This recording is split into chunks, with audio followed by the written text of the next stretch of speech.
wants to do. I think Omega just faltered under their own, I don't know, was it their decisions, their expectations early on in the game? Yeah. Did Perks Ziva didn't expect to get taken down with so much damage by the Valentina Khalid when we've seen it so many times since last season? A lot of questions up in the air for them. That combo is such a whiplash, I feel like. Yeah. Every single time, like, you see it, or just a Valentino, especially with the Khalid, people are like, whoa, never mind. I will respect that damage. So is that what Smart Omega trying to do? Coach Wara banning specifically to try and get a blue 1 Valentina. Is that going to work? Is that going to fly for Cap Minguin? Welcome to Quark's Castle. I feel like one of the biggest reasons why the Valentina worked in game number 1 is because same vibe. I think Omega overthought their mid lane pick, hence why they ended up with the Kimmy Red 4. Again, it makes sense because it pairs up with a Fredrin, but again, you were missing a lot of that utility. I think that's also one thing lacking greatly from the Omega lineup from earlier, is utility. So I hope Omega doesn't forget about that. As good as damage is, even if you look at Twisted Minds, there's a good mix of utility and damage. Speaking of damage, holy crap, they just locked in the Freya right away. Flexible, it can go XP or gold. They're not listening, Renmar, because they can't hear us.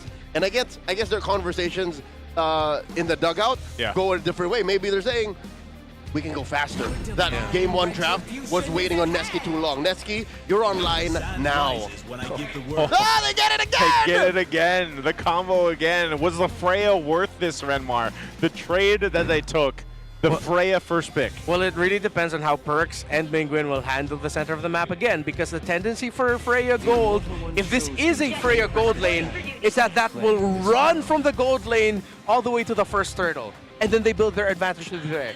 But if you can't run to the turtle, you're kind of useless. Yeah. And the way to get the turtle runs through mid, which is owned by Lansu and Sean. No, by Kaloy and Sean. Lansu's going to be there, but, you know, I'm just saying, Minguin gets to give me again. These are greedy first picks for Omega. It's like they're covering their bases in terms of damage and then just adjusting in the end, like, yeah, okay, maybe we need a little bit more of this, but it ended up lacking utility. This is a greedy start by Omega. I'm not the biggest fan of it. I think it's more of the line of we want more options than what we had in the first draft, so let's just go more damage. Yeah, but then you lose focus. It's like if you have all the options in the world, how then do you decide in game of like what to play for, what to play towards? Yeah, that's why my biggest question mark here for the lineup for Omega is, what are they going to pair up with a roam here? You can see there's 2 focused roam bands on the last second phase there for Twisted, which with the Hylos and the Marcel. There's still some, I feel like there's still some good picks they can go for Omega.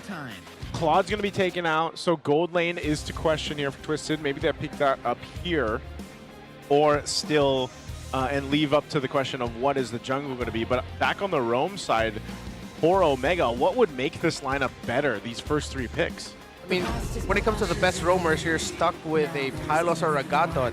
I don't want to see them pick up... Oh, what I about did not the see Chip? that coming. Okay. First time Chip's going to get picked up this season. What if Netsuki doesn't have to cross the river? What if he just gets there? Hops through a portal. That's true. Okay, now I'm starting to see some ideas here. Omega. What if Perks calls in the Bifrost? Yeah. I mean, the tough thing is it's still going to be a difficult trade in the mid. But then if you can just, you know, temper that, don't get your flicker forced out or anything. You just don't fight. Yeah, just no fight.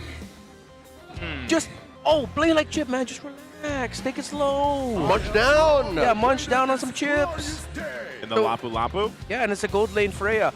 Okay, this is going to be weird because you don't want to be chill and relax with your comp. You want to play this fast. They do have basic attack and Kimmy in the end, but now you're up against a Leomord.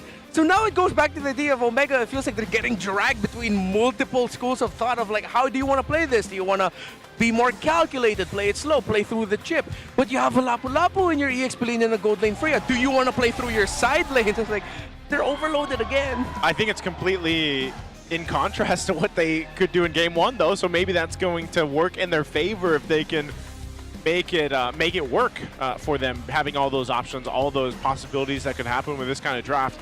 Because yes, this will be the first time that we see Chip come through in Season 17, who is still one of those roamers where you don't see too many teams pick it up. That's one of the things.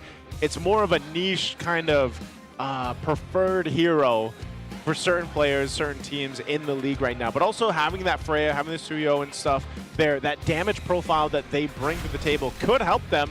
And then Lapu Lapu, though, his main responsibility is like tanking up a ton of that damage to be able to get the crowd control off if he can. And so that's what Renmar's saying here. There's just so many things that this lineup can do. And we'll see if they're able to pull it off here. We jump into game 2 of this best of 3 series on our opening a day. Let's see if we can go to a game 3. In before the action unfolds, Omega doing well to not engage the very high damage output duo. Yeah. But also, we're down to 1 hero just basically being peeled. That's the Lapu Lapu. Chip can't do that. Chip is like a Hilda who has to weave in and out. Yeah. Really just time your enhanced basic attack, so little stunts that he can dish out. Initiate, then get out. And then get out. I feel bad for James in this one, man. He has so much on his plate. His timing, Omega picked a really difficult road. It's not impossible, but again, it's... Oh, bro. They do jump down on Kaloi! Good start. First blood drawn by Rice and the Barangay come alive. Yeah, good start. So they learned from the initial trade from game number 1, handled it much better. Now they deliver the first death of Kaloi. Owl has to flicker, using the damage reduction from that shield. In comes Perziva trying to cancel it. Jumps down on the carry and April! Another kill! Down goes Owl! Woo-hoo! And that is a great start to what Omega needs to do with this kind of lineup that allows them to go ahead and make plays like that. So way better than game 1. You have now some momentum. It's not anything crazy this early on, but it should definitely put you in a better position for the first hurdle. This is why my analytical theme for this series is balance. Omega showed balance in the start of this game number 2. First, they played defensive. We're not going to fall for the same tricks against Akali Valentina again. And then when they found a really good opening, as greedy as it looked, despite being under tower, it was the perfect tower dive to take down Owl early. Now can they convert that into turtle wins through James? Twisted Minds, first of the scene. Chopping that turtle down to about half health. Perziva looking for an engage. There's the Spanish Steed, MP the King, a little too dangerous, a little too hot underneath. Flicker jump in, Sean very low, Sean too deep, down goes Mingwin, Lantu finds him, and MP focusing on that turtle. Down goes Sean, 1-for-1 trade, Ryzen in deep into that pit, takes down that turtle, and trades for Kaloi, and MP the King gets taken up by Netsky. Oh no, the Valkyrie finds one more, and Lantu jumping in, Netsky's not done with him, another Infernal Pursuit. And Netsky keeps on going. Netsky versus Lanzu. Why can't him and Ryzen take him down? Oh my goodness, and they're still going. They're still going to duel it out. So Lanzu backs off.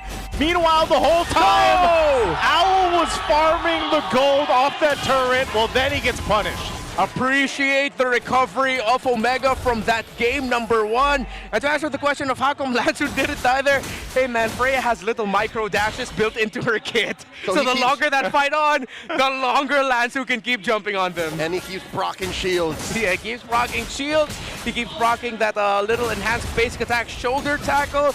So now Twisted Minds needs to find some semblance of control here to slow things down. But it's easier said than done up against a lineup, again, that has a chip that is now playing very well because they take their early game condition. So how will Kaloi and Sean then control the river and try to read the rotations of this chip is the biggest question for Twisted Minds. Because now, Owl needs help catching up. In game number 1, it's Nesky on his cloud.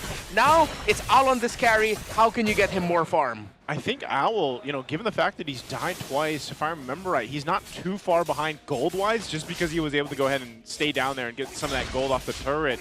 But that's the thing, if he continues to die and get focused down on, then yes, he's going to be, it's going to be much longer for him to get online on this carry here. And so that's going to be up to Twisted Minds on how they continue to rotate and deal with these objectives. Because, wow, look at the damage! Sean just taken down 1v1 by Ryzen. Clean, man. That was clean. 3-0 win 3, and I'm starting to feel like we're heading into game number 3 with the momentum that Omega's going on. It also depends on how well Netsky can handle the next objective fight, which he will most likely join. Chip and Freya gold lane. It's, wow, crazy. It's a great combo. And working out really well. Second turtle up. Neither team going to go ahead and focus on it yet. Just grab those buffs here right now. Yeah, because look, Netsky can drag out the laning phase in the objective fight because he can just join through the portal, meaning that he can slowly deny Owl of even more farm. Al's going to make his way. Again, this is expanding rivers. I'm not sure if he's going to fully commit to this. They might just give this turtle up. Perks man-to-man defense on the Kaloy, denying a contest. Another turtle goes to the barangay. Omega can slow down this invade, and good thing that they did.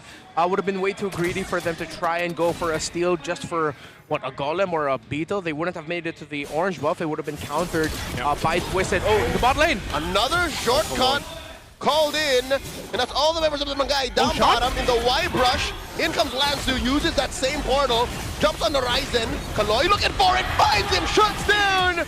Ryzen, and that's a man down, another might fall. In comes the Valkyrie's Descent, 2 for none. Twisted Minds get to breathe. Massive counterplay by Twisted Minds, and Omega just faltered through their own ambition. No other way to put it other than Twisted Minds completely owned that sequence, saw the shortcut, played cool, calm, collected, and then they immediately got 2 kills after that. Now it's a very even game, and I'm liking what I'm seeing from these two teams. We've seen a great start by Omega, but now Twisted Minds is biting back as well. Just going back to that term of balance here for this matchup, and it's essentially been evened out at this point. Lansu just going to go ahead and poke a little bit here as they set themselves up to get in a better position for the next objective when that does. But that's one of the things, again, Chip, even with the shortcut, you can't forget that it can be used against you as well, and that's why that timing, even the way to stay calm and collected with Kaloy, you know, being able to get out with the Raging Sandstorm, then the Flicker, and then buying that time for the team to kind of respond, that paid dividends there for them. So now it's Omega trying to get back in control here. Yeah, 4-0 start for this Phovius, and I wouldn't be surprised if Lansu, for majority of the team fights, similar to what we saw earlier after Turtle 1, he's just going to keep surviving, dragging fights out, and then Omega are gonna partially realize that, well, hey, we actually don't have enough. Because once Lansu gets a Radiant armor, and most likely he will be getting a Blade armor as well, the damage coming through from this Kimmy and the Freya, the main sources of damage against this Phovius, he's just gonna laugh through it and he's gonna keep fighting. Okay, here we go. Last turtle of the game up. Kaloy getting in position, providing that vision. Oh! Phantom Seed already by MP, pushing back James and Ryzen, allowing them to rethink their entry into the Turtle Pit. Slight advantage for Twisted Minds, pulling it over. Down to 3/4 of the health. Gotta get soft reset as Kaloy looks for 1. Oh, they jump in though. Netsky made his way up. They know a crucial ultimate's down. They're just gonna blitz it. That's a quick take by Omega, 100%, 3 for 3. Just knowing the Phantom Seed was down. Yeah, Omega also just did not give Twisted Minds any opening and no avenue for MP the King to dash in. Raging Sandstorm by Kaloy, keeping James down. Gets hit by that Lansu's second skill, does not engage. Well, maybe. Okay, I guess it was just one of those things like, hey, let's see if we can find an opening here, but they could not. So, still slower, more methodical pace. Ryzen now up to a War Axe. As for the gold laners, they're still... Oh. Okay, I thought Kaloy would try to force something out of here, maybe perk Ziva. I think that's what he is. That's the flicker, and the shortcut, in comes the rest of the barangay. You can almost see the shot call, and Ryzen here drives through that shortcut. Close call could be came down by MP and Sean. Yeah, sometimes when there's a chip in play, you've got to look in multiple places when things are happening here. So they want to go ahead and get this turret down. They want to take this tier 1 up top. Twisted is just trying to put so much work into this, but Omega's doing a great job at defending up here. Okay, DXP not that far apart, Gold not that far apart as well. 1 level ahead is Ryzen. For MP the King's item, still on the way to his second. Already has the War Axe. So it's a slight gold lead here for Ryzen Suyo. Okay. Well, meanwhile, Owl's been farming up, catching back up into this game here. Divine Glaive now locked in for Sean. This is usually what we see as a second item for the Valentina. So in just a bit, the positioning, the fight for that Lord space is going to be happening here. Twisted Minds have given up on this tier 1 up top. Yeah. Kind of, it just seems like they don't have much of a plan to really do anything just yet. A lot of this has been kind of respecting what Chip can do at the same time, and you don't want to overcommit on that side of the map, especially before this Lord comes up. Now that it's spawned in, so Omega's going to go ahead and just start this up. Are we actually going to see Twisted try to do something? Another blitz coming through. Lord at 1/4 of its health. Kaloy looking for an engage. Ryzen secures. Jumps over to the other side. Netsky with the Valkyrie's descent already. Mingwin very low. The shortcut. He jumps right through it. He gets it. He's saved, but Perkdiva falls. So does Ryzen. Double kill. Great post-Lord take fight by Twisted Minds. The chip portal actually helped Lansu. He was sending back members of Omega, and just when it got too risky for him, he got out with the shortcut and ended up with the rest of the team. So you actually saw the angle. Twisted Minds were already setting up that post-objective take from the start because of the advanced positioning of Lansu. They knew they wouldn't get that turtle, but they knew that they could get a chance to get kills afterwards, which they did. Hey, chip happens. Chip happens. Sometimes you're like, oh, what? Could have got Mingwin got away with it, but the rest of them, not really. So this will lead to what? A nothing Lord. Yeah, basically at that point, you don't really get much off of this Lord. A couple chastised pauldrons picked up now too for Kaloy and Lansu. So this is what we were talking about. Once some of these more physical defense items do get picked up on Twisted, that's going to give them a bit of a way to work with this Freya especially, or even down to the Suyo to an extent here, and even the Kimi. And so part of this is Omega getting what they can. If that's tier 1, tier 2 turrets across the map off that Lord, that's about as good as it's going to get because of the way the fight went. I think Lansu should keep up what he's doing. He should just really keep going straight for Mingwin once he sees him in the fight. Yeah. Because he has ways out. Whether it's his or Chip's. Yeah. Basically. So with this, they lose a couple tier 2s, but Twisted still trying to call them back into this game. They need to open up the map a bit for themselves, but Omega has been doing a really good job at just, even when they lose a couple bodies, they don't really lose control of the game. Yeah. Question is next for Twisted, when are we going to start feeling Owl? Because at this point, you can only play through Sean, MP, and Lansu so much. You're going to need to get Owl and the carry involved to deal damage and clean things up. Though Omega are losing their main sources of damage or their main frontliner. It seems like without the chip, without the Suyo, it's really just through the Freya and the Lapu and then the Kimi. But then with them not also having the frontline that they need, it's like too difficult to catch up against a carry. Conceal by Perks, allowing Netsky to run away. Phantom Steed, they all collapse onto Perkdiva. Perks gets that shortcut in, but he gets taken down quick. He doesn't even get to cast it. A lot spent by Omega to save Perks, but Twisted get away with it. I feel like that was a lot of overthinking from the side of Omega. That should not have happened. I mean, they get a kill. Are they going to get anything off of it? Netsky 2v1. Outthinker through the wall, gets jumped on by Netsky. And the Phantom Steed gets called in once more. In comes James trying to protect his gold laner, but Netsky falls. Now 4v1. James backing off. Lansu jumps on him. Mingwin wailing away. Ryzen says we disengage. Their base turret's getting pushed in too, and now the Lord is up. Yeah, Omega are slipping, and Twisted Minds are just handed wins back to back. They will get advantage for this Lord, but then MP the King still has to go through his rotations, purple to orange. They can't go for the slow start just yet. Netsky in 10, Ryzen is up. Contestable, but I think Omega should just look for a steal angle while Twisted Minds, they need to blitz it. No, Perks is here, so they can just bring Netsky to the fight. This is a good look for Omega, I'd say. Give Twisted Minds a false sense of security. Lord at about half health, Mingwin. Still pew-pewing away. Lord gets a soft reset. They gotta respect that shortcut. Yeah, this is tough for Owl too. He doesn't have Flicker, so he picked up the Wind of Nature. So there's gonna be a fight anyway. Phantom Steed, MP, Traction Pulse. Can Ryzen survive? He's okay. MP at half health, Mingwin still blasting at Kaloy. Owl holds on to the Lord. Kaloy takes the time, quick sand guard, Netsky escorting a huge wave down bottom. The map belongs to Omega, but the Lord pit still a 50-50.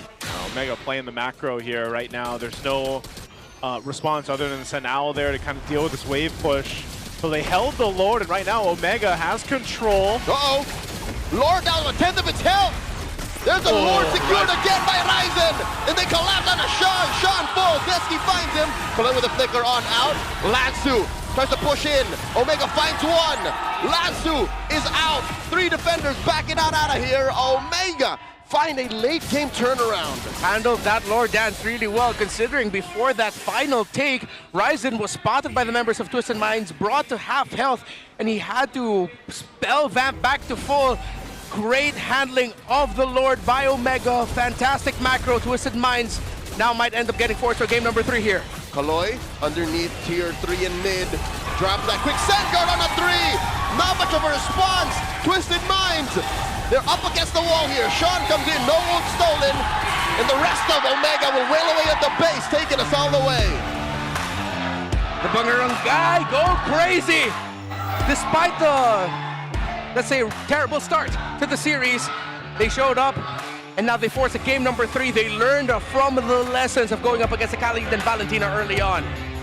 Yeah, we can't sugarcoat game 1, but they definitely readjusted here for game 2 and made it happen. And there was a couple moments where it looked like it might slip back in favor of Twisted, but Omega played the macro. As we said throughout the draft, they had multiple options that they could go with, and they played around those options.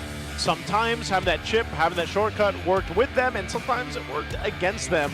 But overall, they were able to go ahead and just choose the right way to play the map against Twisted, forcing them to respond in a way that then gave Omega the advantage when it came to these team fights. And this Lord Dance and the way they held this also was just so crucial in the game too. They solved the Freya paradox. This is one of the reasons why I think Freya has dipped post M7. Teams have learned how to deal with it, crossing the map early on. How about it's able to cross the map over and over again throughout the whole damn game? Yeah, just have a portal, right? And it makes it so easy. Netsky was present for majority of the kills, 3 kills, 5 assists, and oh yeah, of course he's gonna get the MVP here. The longer the team fights go, you see the influence of the Freya, and well, opposed to Owl's carry, Yeah. I felt this Freya from minute 1. The carry was a non-factor this whole game. I think you also have to credit that to the chip eventually coming out. Yeah. Because Twisted Minds had to watch out for all the angles the chip can go through, where the portals are going to be coming out of. They really couldn't commit any resources to making sure that Owl was comfortable. You also have to credit Omega finding those 2 quick early kills onto Owl. After taking down Kaloy in mid, converting that instantly into a, tower dive early on against the gold lane? That was such a smart move to start things off for Omega. Smart Omega. Smart Omega, it's in the name. It's in the name right there. And, What? you know, it's I Hold thought, up. hold the I pose. thought the camera froze. Same. He was just holding the pose. More players should do that, by the way. Yeah. Definitely. But yeah, this is the play you were just mentioning. You know, Yeah. they made quick plays, quick decisions off that early game. And yeah, it's weird to say because the carry did not feel like a carry at all throughout this game. And it was partially due to the fact that Owl really didn't have that much space to maneuver himself around these team fights. This is what I was talking about in the pre-match discussion. Rattlesnake Omega, this is the best form that they have always been throughout their history in the MPL. If they're able to draft and play like even they don't know what the hell they're doing, makes you, again, gives you a sense of false sense of security. It's like, all right, I'm going to try. Oh, never mind. Bad idea. This is how they get their first win. Yeah, and Perk Ziva spent what? The good amount of 2 or 3 seasons learning from Daddy JP himself, with the chip being one of his signature picks. So I like how Perk Ziva was also able to show us his version of how to play this chip, and it's as equally deadly with a team like Omega behind it as well. It's not just go with James, it's just go with everyone. Just go on everyone as well. Just dive, fight, and that's what I was looking for from Omega. In game number 1, we saw that the lineup could have been that, but they just didn't handle the early game well enough. In game number 2, playing through the chip, it's, again, a good balance of you can play macro, you can play micro. It's the best of both worlds with this chip, and Omega were able to make the most out of it. Yeah, I think a part of that was just, like you also mentioned in the early game there, Renmar, where it was, they took a little more defensive route in the early game by not putting themselves in a position to get bursted down, which allowed them to make the rotations that they did. Like that small minor adjustment changed it quite a bit from game 1 to game 2. And they were able to keep control of this game. And when you look at it, and even for Twisted, when you look across the board here, even down to like MP the King, the way he was using the Leomord, a lot of the times where there's that window when the Phantom Steed is down, Omega did the smart thing, and they really played against that. Like knowing, all right, he's got no Barbiel to help him out, he's got no Phantom Steed, we can go ahead and punish where we can. And also part of that was just their biggest threat, honestly, was mostly Lansu. And they learned how to maintain Lansu.